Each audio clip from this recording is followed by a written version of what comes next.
جامعۃ المنتظر کے بانی مرحوم خواجہ محمد عفیل، مرحوم خواجہ اشرف، شہید خواجہ کمیل، مرحوم خواجہ نیاز احمد، مرحوم خواجہ عبدالعلی اور اس خاندان کے دیگر تمام مرحومین کے لیے ہے، اس لیے ایک مرتبہ سورہ فاتحہ ان تمام مرحومین کے لیے۔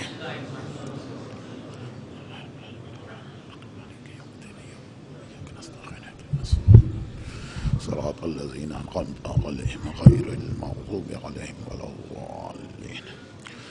لا حول ولا قوة الا باللہ العلی العظیم۔ حسبنا اللہ ونعم الوکیل، نعم المولا ونعم النصیر۔ اعوذ باللہ من الشیطان اللعین الرجیم۔ بسم اللہ الرحمن الرحیم۔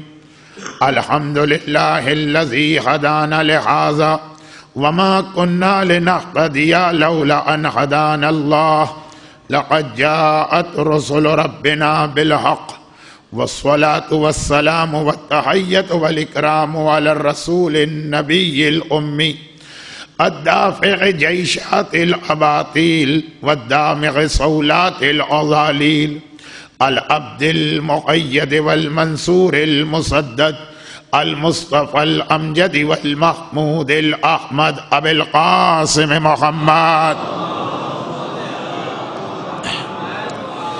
وآله وعطرته وأهل بيته الطيبين الطاهرين المعصومين المظلومين المنتجبين المكرمين، سيما على الإمام المنتظر والحجة الثاني عشر، اللهم عجل له الفرج ولعنة الله على أعدائهم أجمعين۔ أما بعد فقد قال الله الحكيم في كتابه الكريم، بسم الله الرحمن الرحيم، يا أيها الذين آمنوا إن تنصروا الله ينصركم ويثبت أقدامكم، وقال أبو عبد الله الحسين هل من ناصر ينصرنا۔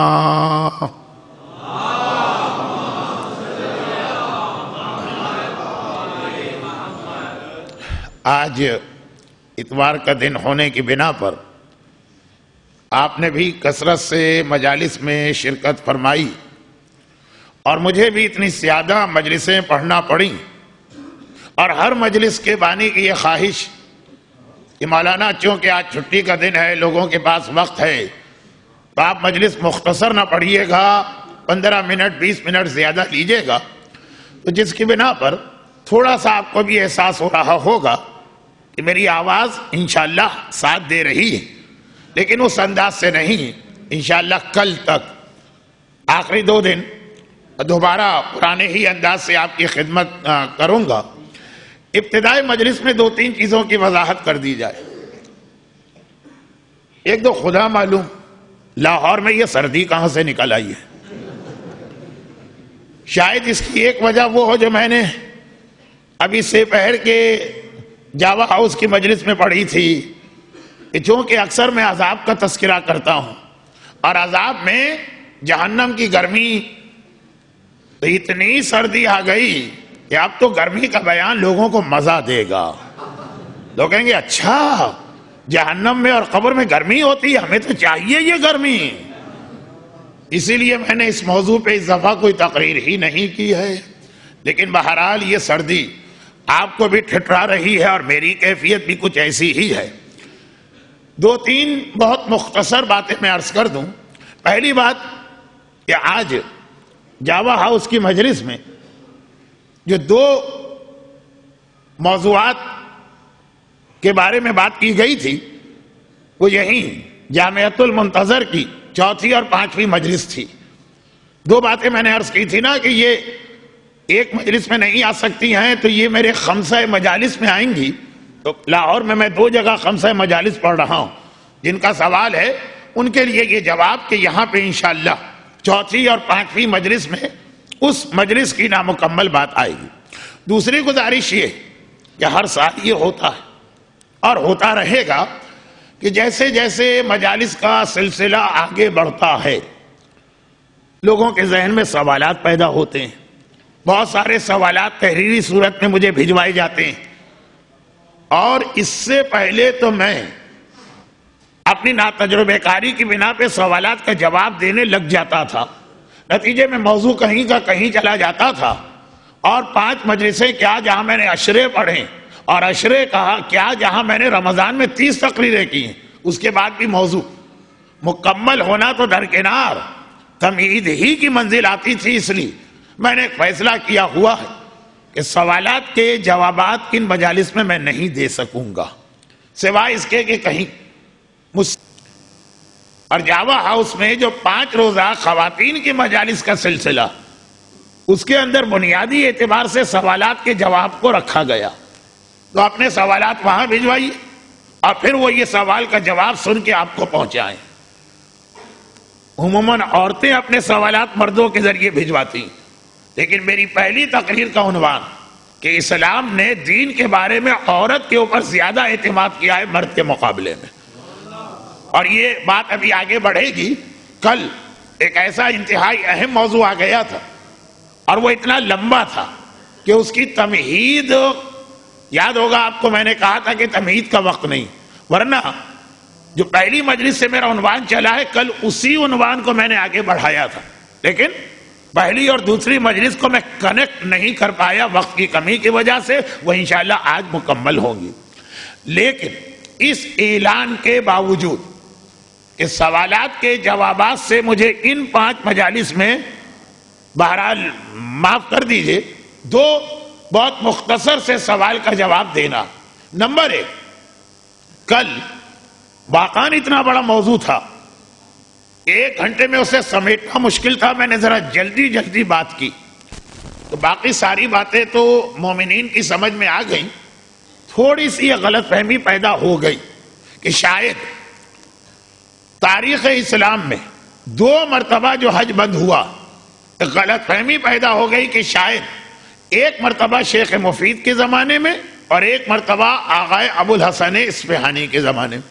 آغا ابو الحسن اصفہانی کا زمانہ ہمارے زمانے سے بہت قریب ہے. 1945 میں ان کا انتقال ہوا. کراچی میں تو ابھی بھی ایسے بزرگ ہیں جو ان کی تقلید کر چکے ہیں. 1945 کوئی بہت بڑی مدت نہیں ہے، تو وہ بہت ہی ہمارے قریب زمانے کے مرجع. لیکن حج جو میں نے بند ہونے کی بات کی وہ صرف اور صرف شیخ مفید کے زمانے میں. اور اصل بات یہ ہے کہ 2 مرتبہ نہیں 3 مرتبہ حج رکا تھا. 2 سال متواتر، پھر حج شروع ہو گیا اور پھر چند سالوں کے بعد 1 سال اور. اب کیوں، کس وجہ سے؟ چلے اور باقی لوگ حج نہ کر سکے تو مکے والے ہی حج کر لیتے. اب یہ تاریخ حج ہے، تاریخ مرجعیت ہے، جو میرا عنوان نہیں ہے. جس کو شوق ہو تو وہ جا کے تاریخی کتابوں میں دیکھ لے. لیکن آغا ابو الحسن اصفہانی کے زمانے میں چاہے پہلی جنگ ہو چاہے دوسری جنگ، اس عظیم مرجع نے یہ دونوں جنگوں کا زمانہ دیکھا. پہلی عالمی جنگ کے وقت وہ مجتہد تھے اور دوسری عالمی جنگ کے وقت وہ مجتہد عالم یعنی مرجع تھے. ان کے زمانے میں حج کا سلسلہ نہیں رکا. تعداد کم ہو گئی، حاجی بہت کم آئے، لیکن بہرحال باہر کی دنیا سے بھی آئے اور عرب کے تو تھے ہی. آغا ابو الحسن اصفہانی کے کچھ حالات آگے کسی تقریر میں ایک اور وجہ سے آئیں گے، لیکن یہ کل بعض سننے والوں کو ایک دھوکہ ہوا.